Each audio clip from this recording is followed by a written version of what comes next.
A paz do Senhor. Nós estamos na Logos Ensino Superior de Teologia. A disciplina é Panorama da Bíblia. E eu sou o seu professor, o pastor Marco Faleiro. Este é o segundo AVA da aula dupla 9, que é a aula 17 e 18, sendo a segunda parte da aula 17. Estamos a falar do período neotestamentário, mas estamos nesse período no tempo da vida de Jesus. Depois teremos uma outra aula dupla em que vamos tratar do tempo neotestamentário, mais da igreja, ou após a ressurreição e ascensão de Jesus Cristo. Nós, apenas para lembrar, os 7 períodos estão aí: o período pré-diluviano, dos patriarcas, o conquistador, o reinado de Israel, do cativeiro, o intertestamentário ou período de silêncio e o período neotestamentário. Tenha isso em sua mente, né? Esses 7 períodos, é importante que você tenha ele decorado. Aí nós lembramos então na linha de tempo os 7 períodos dentro desse sistema nosso que temos usado, né, com os períodos milenares. Nós estamos aí no último período, que é o 7º período, que é o período neotestamentário, que tem 2 partes. Essa primeira parte pequena, de 33 anos, né, que é a vida de Jesus, e o restante desse período, 67 anos, né, que é o período da história da igreja no livro de Atos. Nós vamos começar com esse período dos 33 anos, ou da vida de Jesus, né, começando já pelo nascimento de Jesus Cristo. Então vamos falar sobre o nascimento de Jesus Cristo, lembrando, né, que houve um tempo, quando Jesus nasceu, que havia um rei em Israel que não era um judeu, havia substituído um rei judeu, né, porque o reino romano havia destruído o reino judeu, que era o reino Asmoneu, que era dos Macabeus, né, e colocado um rei que não era judeu, era um edomita, e que se transformou uma nova dinastia, a dinastia de Herodes. E no tempo de Jesus estava Herodes, chamado Herodes o Grande. Herodes consegue o domínio de toda a Judéia e ele reina de 37 a.C. até 4 depois de Cristo.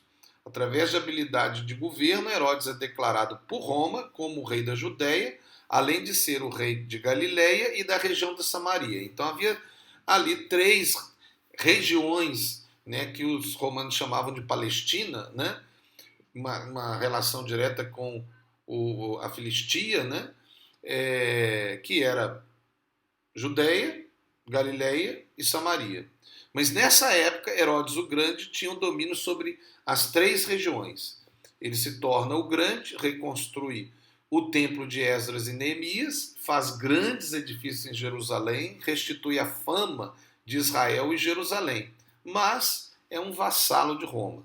César Augusto, que era o imperador da época, quando Jesus nasceu, ele reina de 27 a.C. até 14 depois de Cristo. Ele é o César que reinava durante o nascimento, infância e adolescência de Jesus. Ele expandiu as fronteiras de Roma e faleceu aos 70 anos de idade de causas naturais.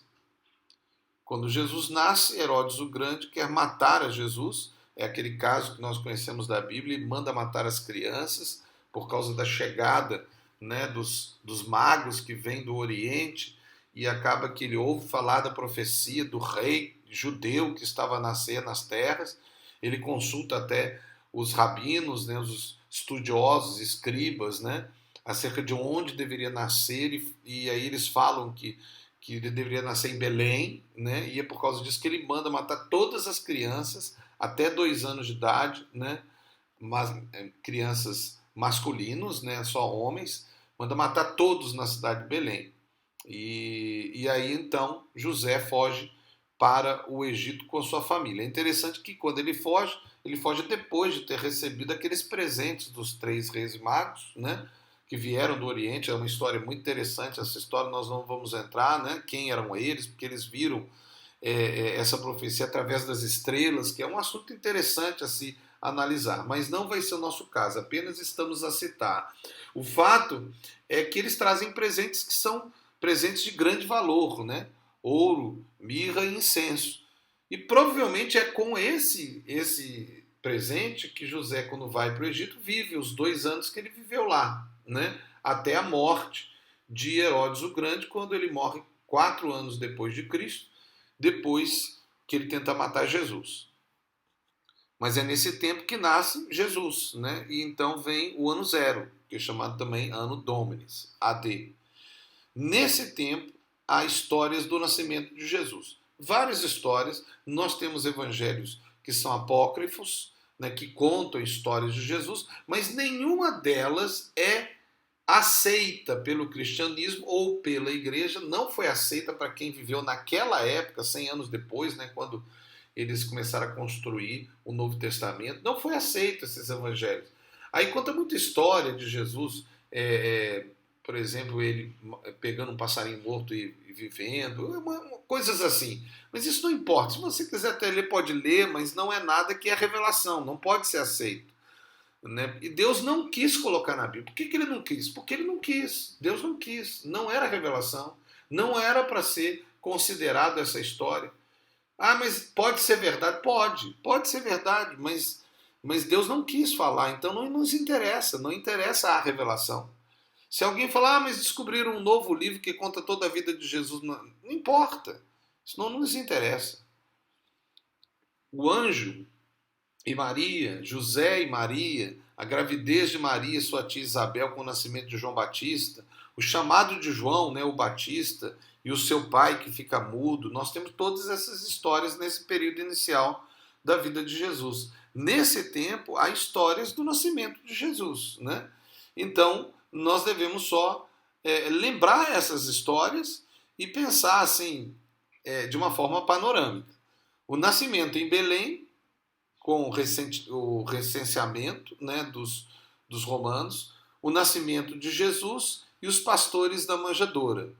A morte do grande rei Herodes, a estrela de Belém, os reis magos e os presentes com os 2 anos de vida de Jesus, a morte dos bebês por ordem de Herodes o Grande, a fuga e a moradia no Egito, como eu disse, a morte de Herodes o Grande, o retorno depois de José para a sua terra, mas só que ele não volta para Belém, ele volta para uma cidade, que é a cidade que provavelmente, que de fato era a cidade dele, né, a cidade de Nazaré, onde até alguns dizem onde viviam alguns descendentes da família real, ou seja, descendentes da linhagem de Davi, que eram de Judá, apesar de estar na Galileia, né? O único caso da vida de Jesus entre o nascimento e o ministério aos 30 anos de idade é esse caso, né, de quando ele tinha entre 12 e 15 anos de idade, que talvez tenha sido o bar mitzvah, que era um costume, né, quando os jovens se apresentavam agora como homens, né? Então é esse momento da adolescência, quando o homem chega num ponto físico que ele pode já reproduzir, né? Então isso já o torna homem, porque ele pode ter filhos, e tendo filhos ele pode então formar uma família. Então, dentro da cultura judaica, que é a cultura bíblica, dessa época, né, havia já esse costume até o dia de hoje existe, se você quiser pode entrar na internet, você vai ver, inclusive tem também um paralelo das mulheres, né? Mas o interessante é que ali no templo, Jesus, como um adolescente, chega e demonstra uma sabedoria que espanta, né, os professores da lei, os escribas, os fariseus, aqueles que estavam lá. E os pais têm a história da perda, né? Eles saem de Jerusalém, depois voltam, procuram, e Jesus fala, mas você não sabia que eu estava na casa do Pai? Né? Então tem toda essa história. A vida de Jesus em Nazaré não é contada, tem apócrifos, como nós falamos, mas não é algo da revelação bíblica.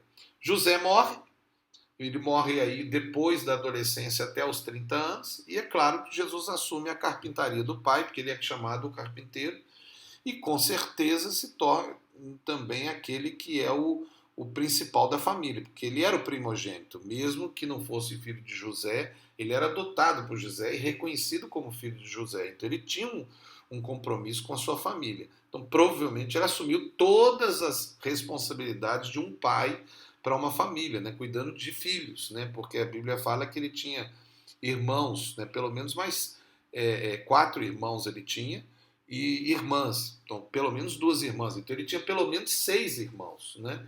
E ele deve ter assumido todas as responsabilidades para o crescimento, para a correção, né, para pagar contas, né, para cuidar da mãe, né? Só não teve a realidade de um homem casado no sentido de ter uma relação conjugal, né? No entanto, o restante todo ele tinha, né, assumindo a posição que o pai tinha, porque o pai havia morrido e ele tinha a responsabilidade sobre a sua família, ainda mais numa cultura judaica daquela época. Você está vendo aí os primeiros passos de Jesus, né, quando estava ali em Belém, Jerusalém, Nazaré, nem que ele foi para o Egito, voltou do Egito, né? Então está aí um pouco da linha de tempo já iniciando esse período que é a vida de Jesus.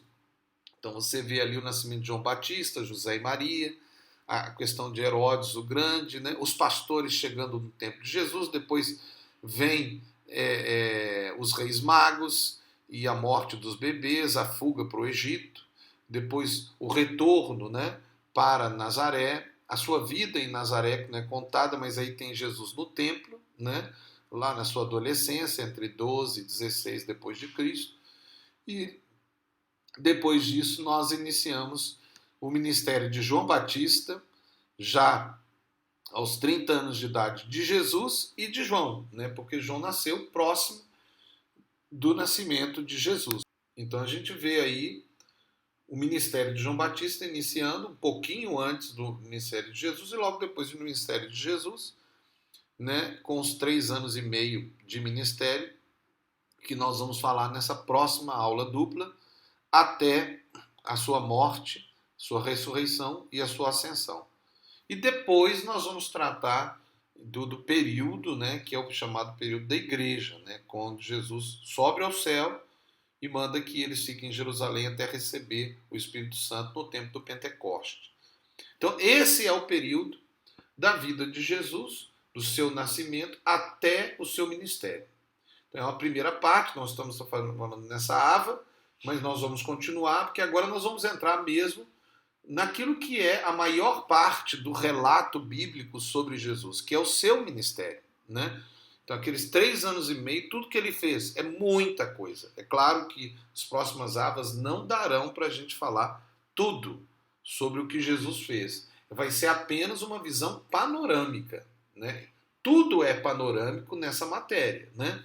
Mas nós vamos tentar aqui abordar alguns fatos principais para que vocês possam inclusive colocar na sua linha de tempo, se você está fazendo, e para que você tenha na sua mente, né, aquela visão daquelas coisas básicas, principais, porque você tem a Bíblia na cabeça, de Gênesis até Apocalipse, né? Aqui é o professor Marco Faleiro, na Logos Ensino Superior de Teologia. Leia aí o nosso lema, não se esqueça do nosso lema, né, que é Logos é Deus Pai se revelando ao homem, Logos é Jesus Cristo salvando o perdido. Logos é o Espírito Santo nos ungindo para ir e testemunhar. Nós sempre deixamos aí, pelo menos nessas disciplinas que eu sou professor, eu gosto de relembrar sempre o lema da Logos, né?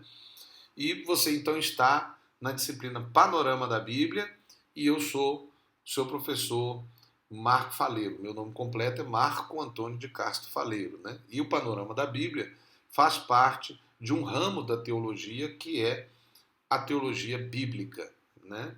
Então que Deus abençoe você, até a próxima ava e como eu sempre gosto de dizer, que você seja feliz, mas faça alguém feliz em nome de Jesus.